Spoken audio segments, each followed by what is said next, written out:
Bonjour, bonjour. Alors, si vous êtes d'accord, on va être prêt à enchaîner avec cet atelier de coaching en direct. Je m'appelle Fée Legaré, je suis coach et enseignante en programmation neurolinguistique à l'école Coaching Québec, ici même à Québec. Et aujourd'hui, je vous présente donc un atelier un atelier de coaching avec l'approche de la transformation essentielle. Et je suis avec René Lebel, qui est un de mes clients, qui a vécu il y a quelques mois un atelier de transformation essentielle et il s'est prêté volontaire justement pour être avec nous aujourd'hui. J'aimerais ça qu'on l'applaudisse, s'il vous plaît.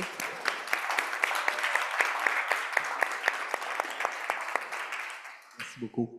Merci à toi d'être là, c'est très apprécié.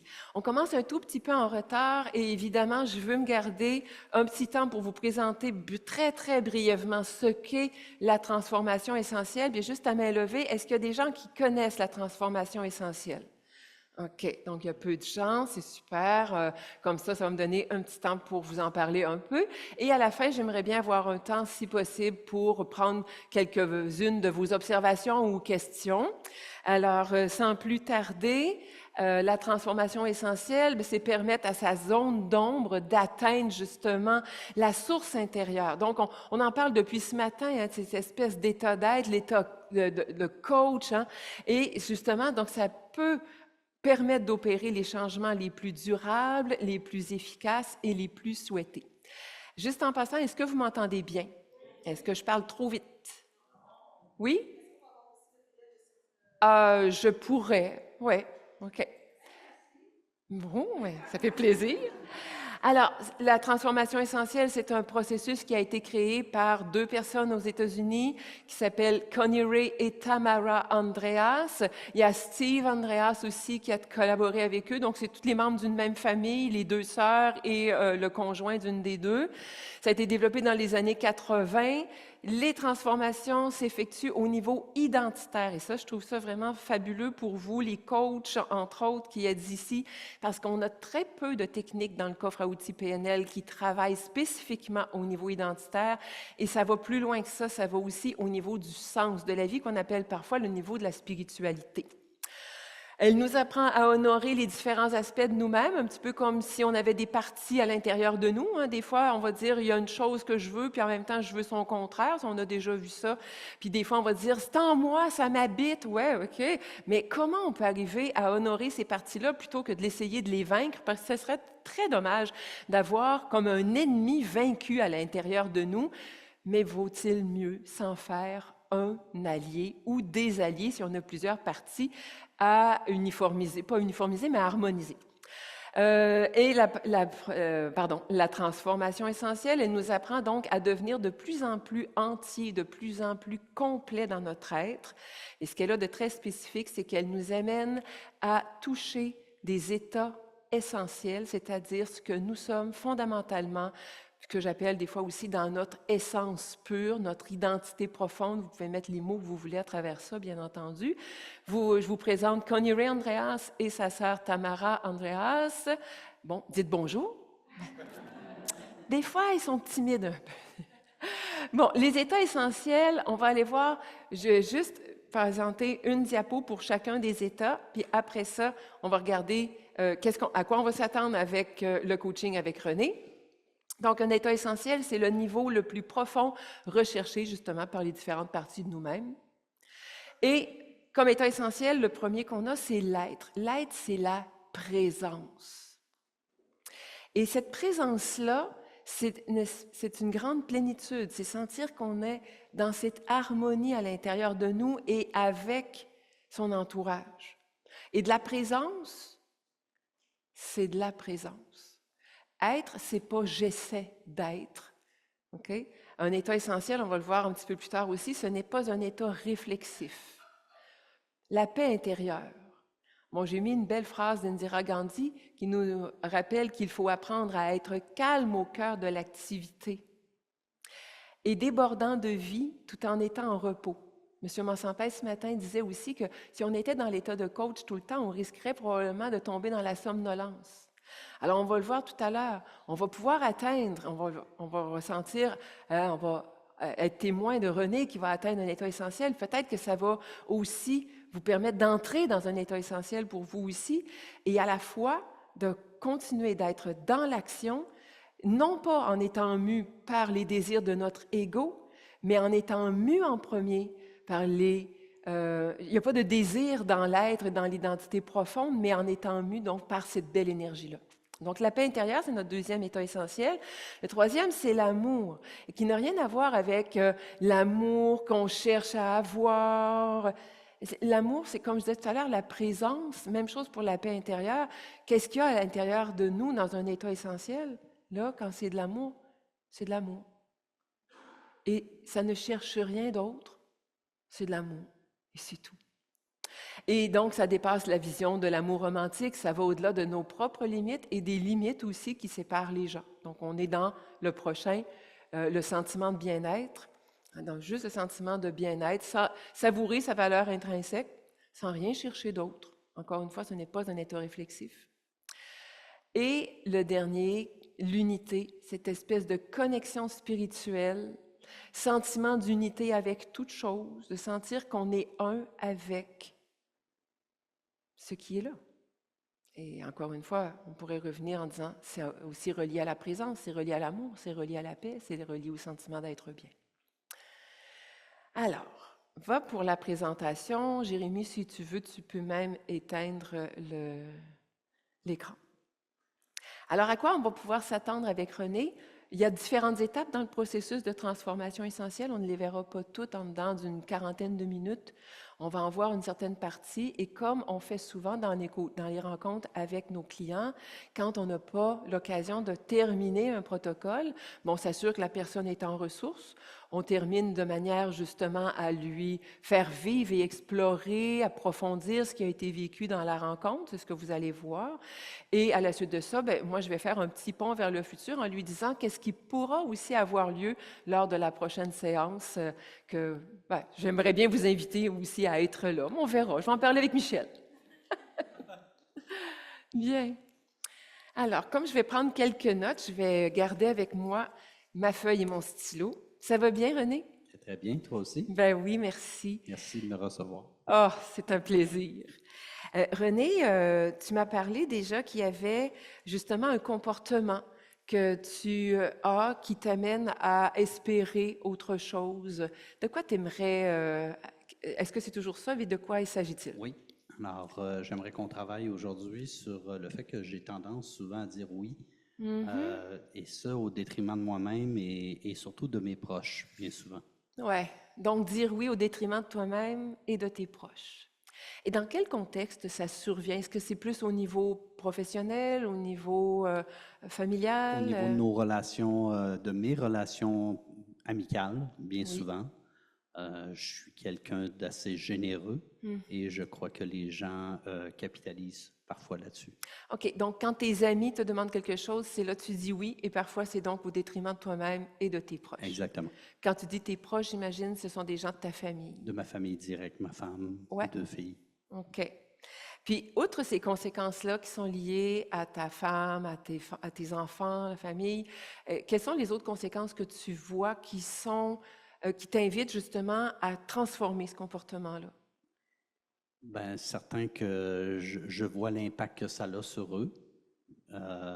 Parfois, ils me disent, ben, pourquoi tu consacres autant de temps à cette situation-là versus le temps que tu aurais pu m'accorder à moi Ah oui. pour faire des activités ensemble, pour vivre des bons moments. La vie passe vite, alors souvent, on court après notre queue, puis le temps nous file entre les doigts, malheureusement. Donc, tu as moins d'activités possibles avec tes proches, puis tu sens que le temps passe vite et te file entre les doigts. D'accord. Exact. Mais si tu fais rien, puis que tu gardes ça comme ça, qu'est-ce qui va se passer? Ben, je pense que les gens vont, en tout cas, ma conjointe, mes filles vont peut-être considérer que je leur marque moins d'intérêt et que je me concentre moins sur eux que ce que je devrais peut-être faire. OK? Puis si tu leur consacres moins d'intérêt, qu'est-ce qu'il pourrait y avoir comme conséquence pour toi et pour les autres? Eux également, je pense, pourraient se désintéresser de moi, être moins attirés vers moi. Puis peut-être eux aussi être dans un état où est-ce qu'ils se disent, ben lui, il a fait il n'était pas présent lors de tel événement parce qu'il a fait un choix X, ben moi aussi, je vais faire le même genre de choix, alors ça va nous distancer, dans le fond. OK. Donc, il pourrait y avoir un effet domino qui contribuerait à vous distancer encore plus parce qu'il C'est ce ferait que les je mêmes pense. choix que toi. Exact. OK. Puis ça, tu veux pas ça. Certainement pas. Est-ce que tu es prêt aujourd'hui, justement, à te départir de ce comportement-là? Plus que prêt. Plus que prêt. Génial. Je vais pour ça, donc, t'inviter. Dans un premier temps, ça va être l'aspect le plus, je dirais, sombre, à entrer dans un moment où la toute première fois ce comportement-là est apparu. Ça fait que tu peux fermer les yeux, entrer en toi-même, peut-être revoir des étapes de ta vie, et peut-être te fier aussi à ton ressenti corporel. Tu sais que souvent les informations s'y trouvent. Et aussi à entendre peut-être ta petite voix intérieure, revoir des images où est-ce que il s'est produit la toute première fois où tu as dit oui au détriment de toi-même et de tes proches. Tu peux laisser monter les images. Et le ressenti, les sensations au plan émotionnel, au plan physique. Peut-être entendre aussi les sons qui sont reliés à cette toute première fois. Est-ce que cette première expérience est présente maintenant? Oui, Oui, je le sens. d'accord. Et j'imagine que c'est pas très confortable.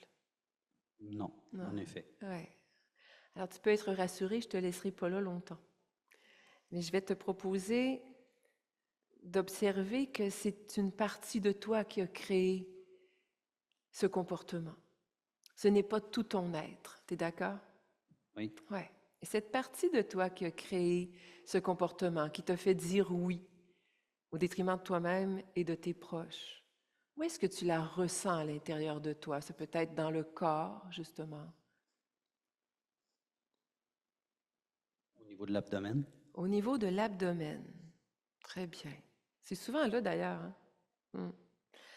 Et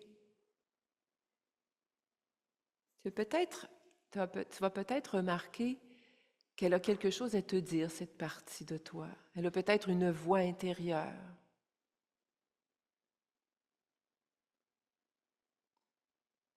Et si oui, qu'est-ce qu'elle te dit? Elle se demande pourquoi et qu'est-ce qui fait que je peux me sentir aussi mal. Elle se demande pourquoi et ce qui fait que tu peux te sentir aussi mal. D'accord. Il y a des images qui sont associées à ce ressenti, à cette voix qui est là, présente dans l'abdomen au niveau des sensations. Oui, je vois les yeux des gens autour de moi qui, justement, sont déçus. Tu vois les yeux des gens qui, justement, autour de toi sont déçus. Donc, tu parles de tes proches. Exact. Ouais. Je vais t'inviter à placer ta main à l'endroit où tu ressens cette partie de toi. Ouais. Et ça te permet de l'accueillir. Tu sais, tout à l'heure, je disais, il vaut mieux se faire un allié de ces parties de nous-mêmes que d'en faire un ennemi vaincu. Alors, je t'invite à l'accueillir, à la reconnaître, à l'honorer même, parce qu'elle se demande pourquoi. Et tandis que tu établis cette communication avec cette partie de toi, tu peux même lui donner un nom où elle va peut-être te dire comment elle s'appelle.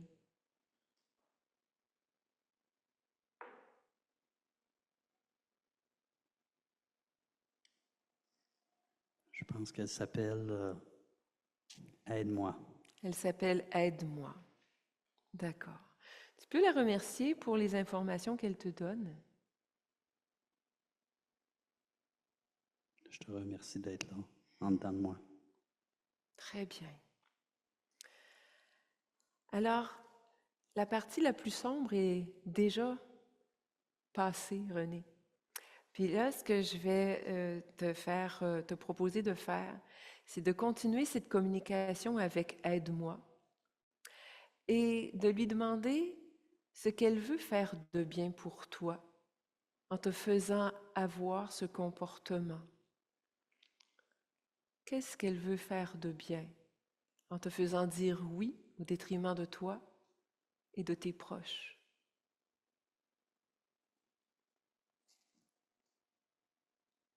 Elle cherche à me valoriser peut-être auprès des autres. Elle cherche à te valoriser auprès des autres. OK. Elle cherche à te valoriser toi. OK. Et quand elle cherche à te valoriser toi, tu peux lui demander, quand tu as l'expérience de me valoriser, moi, René, que veux-tu de plus important et de plus profond?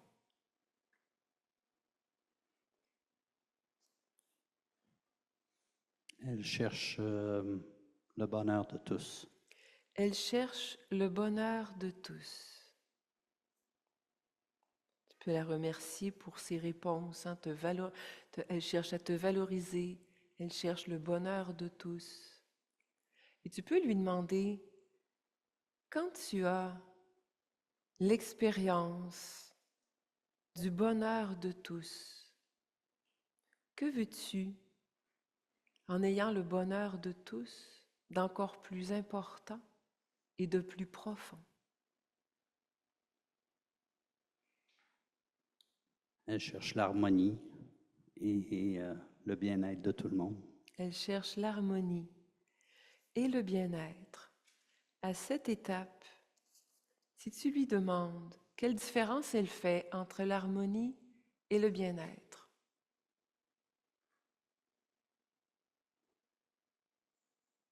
L'harmonie, dans le fond, c'est pour elle,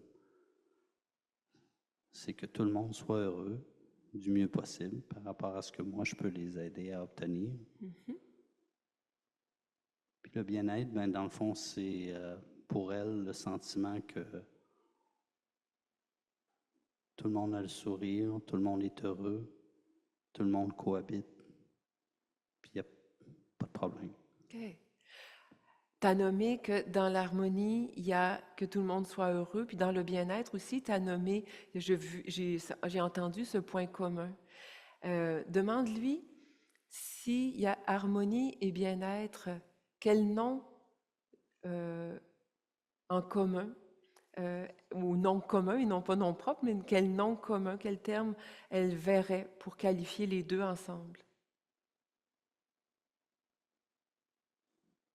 Ce qui lui vient en tête, c'est l'amour, dans le fond. C'est l'amour. D'accord, l'amour. Tu peux la remercier pour sa réponse. Merci pour ça. Pendant que tu prends contact avec sa réponse, qui est l'amour, puis juste ressentir ce que ça fait de savoir qu'elle a l'amour comme intention pour toi, comme objectif pour toi, comme pour elle-même aussi, et juste m'adresser au groupe un petit moment. Comme René a entendu que sa partie de lui-même a comme objectif l'amour, qui est un état essentiel, je vais quand même juste questionner à nouveau pour aller entendre s'il y a un autre état essentiel ou si l'amour est vraiment l'état essentiel. Alors René, tu m'as peut-être entendu dire ça, mais j'imagine que tu imagines déjà ma question. Alors ma prochaine question, je vais te demander de t'adresser à nouveau à Aide-moi et lui demander, quand tu as l'expérience de l'amour, que veux-tu en ayant l'amour comme étant que veux-tu en ayant l'amour de plus important et de plus profond?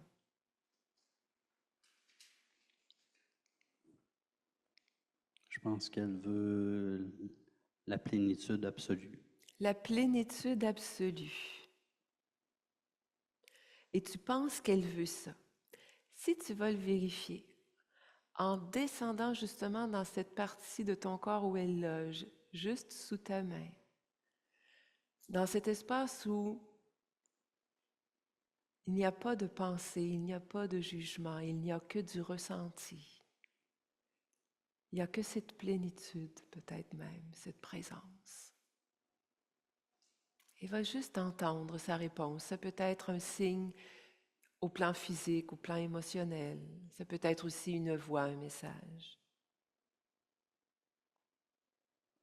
Et quand tu as sa réponse, je t'écoute. Elle me dit finalement, je me sens bien. Elle dit finalement, je me sens bien. D'accord. Alors, tu peux la remercier pour toutes ses réponses. Merci. Puis, tu sais, René, tu peux revenir tout doucement comme ça, ou garder les yeux fermés, ce qui te permet de mieux enrichir ton expérience. Avec l'état essentiel de bien-être. Juste d'aller plonger dans ça. Puis tu sais, nos parties de nous, comme cette partie de toi, aide-moi, parfois elles sont convaincues qu'elles doivent faire une série d'étapes, série d'objectifs pour arriver au bien-être. Mais ce n'est pas très efficace parce que des fois, elles passent par toutes sortes d'étapes qui sont pas tout à fait adéquates, qui nous font avoir des comportements ou des émotions ou des pensées qui nous desservent plutôt que de nous servir. Et ce n'est pas non plus à force d'étapes, à force d'actions qu'on peut atteindre un état essentiel. On a tout simplement qu'à entrer dedans et à le vivre. Alors, tu peux replonger dans cet état essentiel de bien-être. Puis d'aller observer dans la prochaine étape que je vais te faire vivre, comment l'état de bien-être peut transformer toute chose. Je te laisse juste entrevoir un petit peu dans le silence. Quand toi-même tu plonges dans l'état de bien-être, ce que veut pour toi, aide-moi.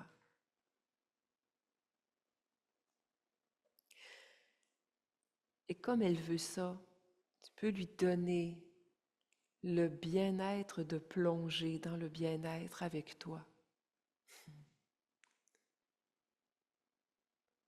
Puis tu vois déjà encore mieux comment ça rend toute chose différente. Et si je reviens avec ce qu'elle t'a déjà dit, je vais te demander de lui poser comme question. Quand tu as le bien-être comme manière d'être au monde, comment le bien-être transforme-t-il ou enrichit-il ton sentiment de plénitude au plan absolu?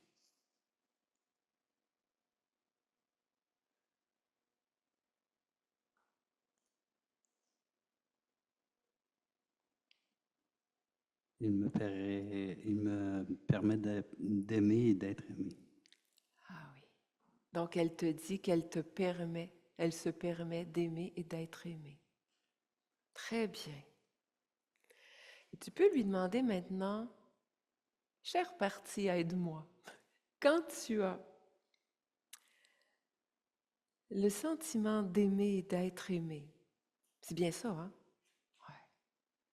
Comme manière d'être au monde, comment cela transforme-t-il l'amour?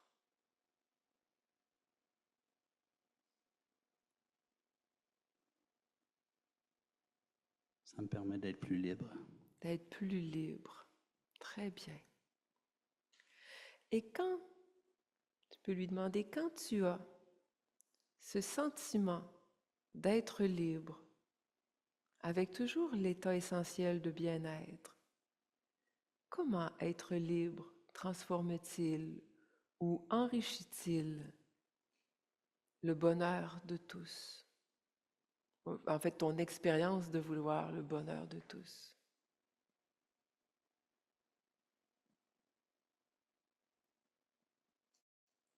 fond, ça me permet d'être heureux sans limite, OK. pas de contraintes. Quand elle fait ça, ça te permet d'être heureux et sans limite. Et tu peux lui demander à cette partie que tu appelles « Aide-moi ». Quand tu as le bonheur, heureux sans limite, comment cela enrichit-il ta façon de valoriser René?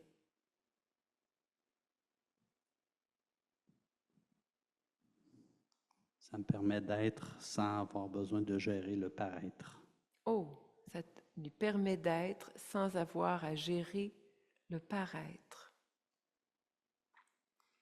Très bien. Et si tu lui demandes, quand tu as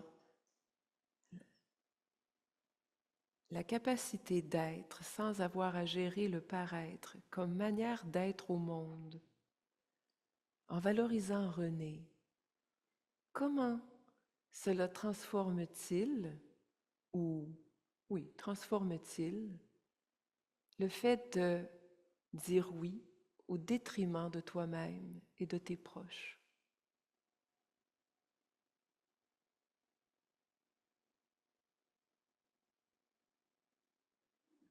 Ça me permet de porter un meilleur jugement sur les circonstances qui vont venir me permettre de juger d'un oui ou d'un non. Ça te permet d'avoir un meilleur jugement sur les circonstances qui te permettent de juger de la différence entre un oui et un non. D'accord. Très bien. Tu peux la remercier pour toutes ces réponses encore une fois. Merci. Et cette partie de toi, depuis combien de temps elle est présente en toi-même?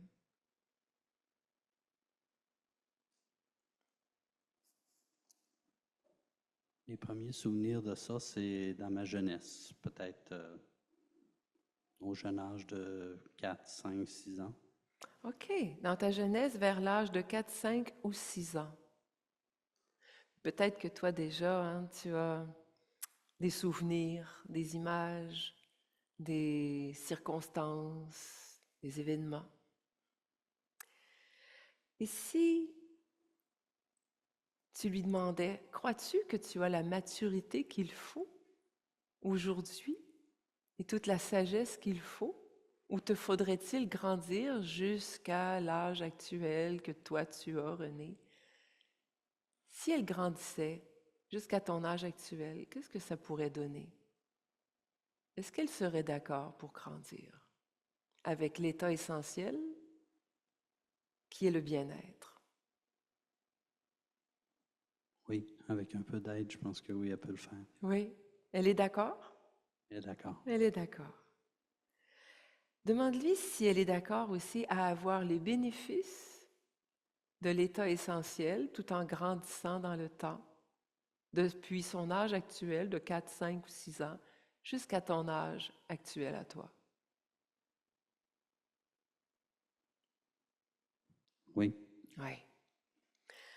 Parce que tu sais qu'elle va gagner beaucoup. Oui.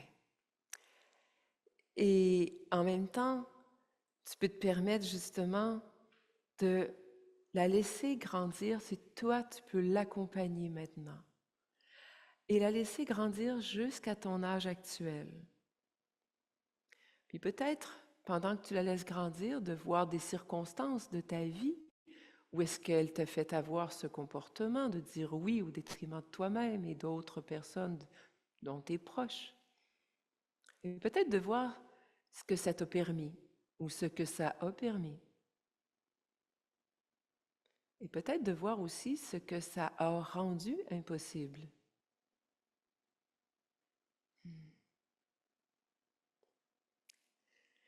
Puis de constater que l'expérience de dire oui au détriment de toi-même et de tes proches n'est peut-être plus nécessaire aujourd'hui. En tout cas, Pas autant que ça l'a déjà été, n'est-ce pas? Surtout quand tu compares les effets de l'état essentiel qui est le bien-être à ceux de dire oui au détriment de toi-même et de tes proches.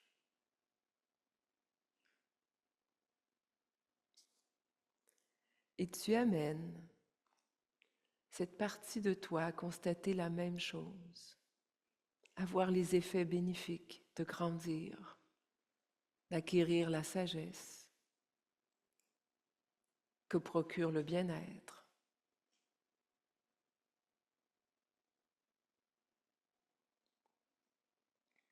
Et d'observer tout ce que ça peut attirer, tout ce que le bien-être peut permettre d'attirer, de produire, de canaliser.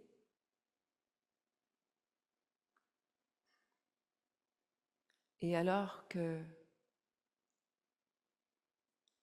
elle continue de grandir, tu me feras un petit signe quand elle sera arrivée jusqu'à ton âge actuel, avec l'état essentiel du bien-être. Elle y est maintenant. Elle y est maintenant. Tu peux la remercier et la reconnaître et l'honorer pour ce qu'elle fait. Et elle collabore très bien avec toi. Puis, tu sais, au début, tu as placé ta main sur ton abdomen parce que c'est là que tu la ressentais, n'est-ce pas? Et ça, c'est son espace d'origine.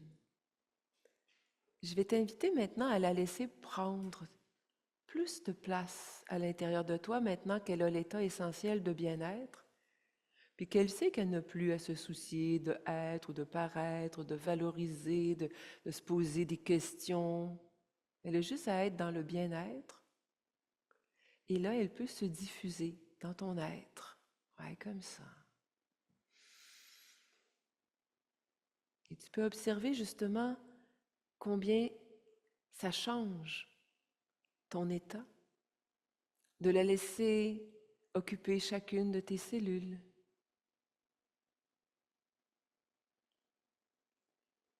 D'aller dans un espace qui précède même toutes les pensées, tous les jugements. D'être juste dans le bien-être. Et de voir cette synergie qui se crée entre elle et toi, où vous ne formez plus qu'un. Cette plénitude dont tu parlais tout à l'heure également, cette harmonie entre vous. Et tandis que cet état essentiel rayonne depuis son espace d'origine et jusqu'à l'ensemble de toutes tes cellules, tu peux observer que le bien-être prend de plus en plus de force. Il rayonne juste encore plus grandement.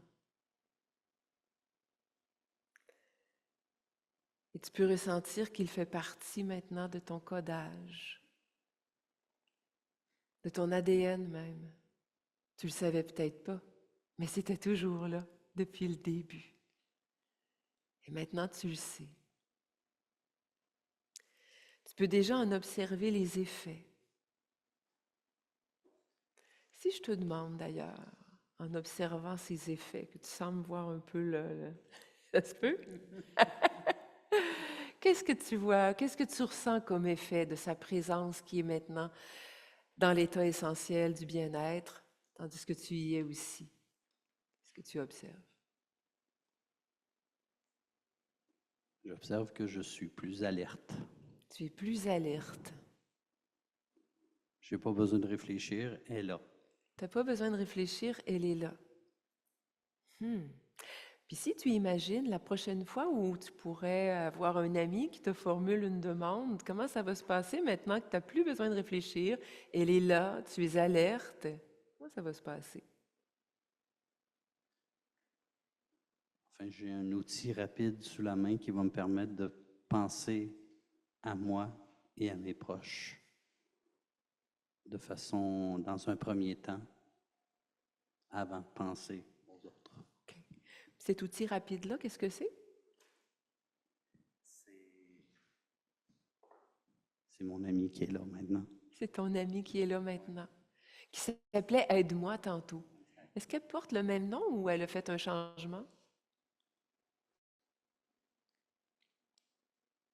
Je pense qu'elle a progressé, mais elle a conservé le même nom. OK, d'accord. Mais j'imagine que toi, tu sais ce que ça signifie. Ouais. Accueille-la et honore-la pour ça. Cette partie de toi qui s'appelle Aide-moi. Un outil que tu as sous la main.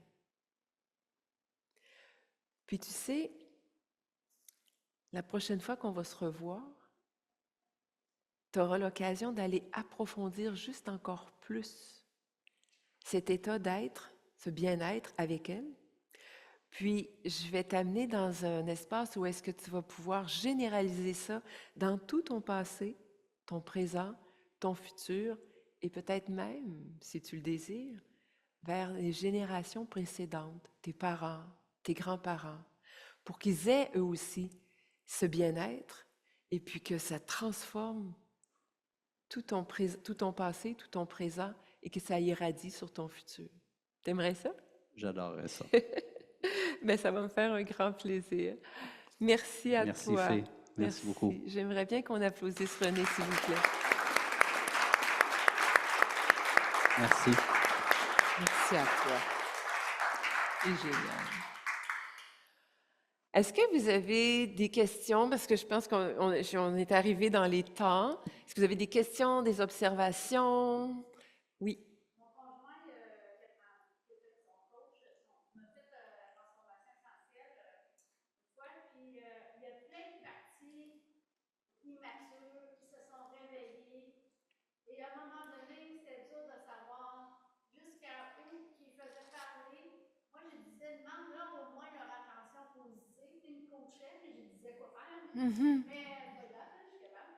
Mais demande-y l'intention positive, puis on va la laisser là. Mais on peut-tu tout le temps faire ça? À un moment donné, on s'est ramassé avec plein de parties. Ça fait qu'il ne me l'a pas fini, il faut qu'il me le finisse un jour. En même temps, ça a été efficace, mais c'est parce que ça n'arrêtait pas de sortir d'autres parties. Oui. Puis c'était pas facile, justement, parce qu'à un moment donné, ça s'est terminé. Je pense qu'il y a plus 3 heures à me faire juste cette partie-là. Oui. Parce que ça sortait trop. En même temps, j'ai dit merci, mon amour. Tu sais, c'est fou le chemin que tu m'as fait faire. Oui. De guérison. Mais en même temps, comment on fait pour savoir? Bon, effectivement, c'est une excellente question. Alors, on peut faire, par exemple, on peut aller chercher comment on fait avec la PNL le cadre pertinence. Quel est le lien qui existe entre la première partie qui s'est exprimée et la seconde qui vient là? Puis peut-être qu'elles coexistent ensemble puis qu'elles ont une intention commune aussi. Et s'il y en a plus d'une qui ressort, on peut faire la même chose avec. S'il y en a 3 ou 4, par exemple, on peut poser cette question. Ça peut être une première façon de s'y prendre. Une autre façon de s'y prendre, c'est de faire un petit peu ce qu'on fait en EFT. Vous savez, avec la forêt, puis là, Gary Craig propose, par exemple, de travailler un premier arbre, par exemple, puis ensuite un autre. Alors, on peut faire une journée, on va accepter de travailler avec une partie en rassurant les parties qui ont popé, je dirais, et pour leur dire, je prends note, tu es présente, je vais être à ton écoute et aujourd'hui, je vais m'occuper de celle-là et je te reviens, par exemple, demain ou je te reviens dans X temps. Ça peut être une autre façon de le travailler. Oui. Là, mon conjoint, il a dit, ben là, je ne peux pas continuer l'autre partie avec les parents et les générations. Parce que je n'ai pas fini avec toi toutes les parties qui se sont présentées qu'on a mis de côté. Est-ce que c'est vrai ça que je ne peux pas continuer le processus au complet avec ce qui a déjà été fait? Il faut absolument qu'il ait été voir toutes les parties avant de continuer la partie intergénérationnelle, les parents et tout ça. Ouais. Si je m'appuie encore sur ce qu'on fait avec la PNL, souvent on dit on ne peut pas ou on n'a pas le droit ou si ça n'existe pas vraiment avec la PNL. Il y a beaucoup de flexibilité qui est possible et puis on n'est jamais comme les livres et les manuels de classe le décrivent non plus, on est plus que ça. On peut se permettre de la créativité et peut-être si moi je coachais par exemple si j'avais coaché René puis qu'il y avait eu des éléments comme ceux-là, je lui aurais probablement demandé de demander à cette partie ou à ces parties qu'est-ce qu'elles veulent. Et est-ce qu'elles sont d'accord, par exemple, ils peuvent faire un petit consensus, là, puis avec laquelle ils ont envie aujourd'hui qu'on travaille. Ça pourrait être ça. Oui. Ça répond à ta question? Oui? Ah, oui. Puis le générationnel, ben, ça dépend aussi. Hein? On pourrait aller donner. Ça a ouvert une boîte de Pandore, mais il y a peut-être une partie qui a tout été travaillée. Alors oui, on pourrait faire la généralisation sur la ligne du temps, puis le donner aussi aux parents et grands-parents. Là. Ouais. L'autre question, c'est que moi, je ne suis pas un humain complète. Pardon? Je ne suis pas un humain complète là, dans la maturité de toutes mes parties. D'accord. Ça fait que dans le fond, mon conjoint pourrait travailler sous moi pendant des heures et des heures pour accueillir toutes mes parties jusqu'à la fin d'une guérison complète. Ouais. Je ne vois pas le bout de la fin parce que moi, ça me donne accès tellement à tout mon inconscient quand on embarque dans la boîte à Pandore que je me dis, ben, ça finit pas. Oui. OK. Il y a une chose qui est super importante, c'est que quand on commence, après, on s'adresse à une partie. On lui demande quelle est son intention positive. Et quand on continue d'aller chercher les objectifs que cette partie-là a, c'est à cette partie-là qu'on s'adresse. Or, en principe, c'est cette partie-là qui nous répond. C'est moins fréquent à ce moment-là que ça va être une autre partie qui va répondre, qui va dire « Oui, mais moi, je veux ça ». C'est comme si tu avais, je ne sais pas, mettons, tu as 2 ou 3 enfants, tu t'adresses à ton aîné, mais c'est pas l'autre qui va répondre. Et s'il répond, tu vas dire « Laisse répondre ton frère ». Bon? OK. Ouais. Ouais. Merci pour vos questions. C'est tout le temps qu'on a. Il faut faire d'autres colloques. Il faut en faire d'autres. Merci de votre présence, de votre participation, de votre collaboration. C'est très agréable. Bonne fin de journée. Bye bye. Merci.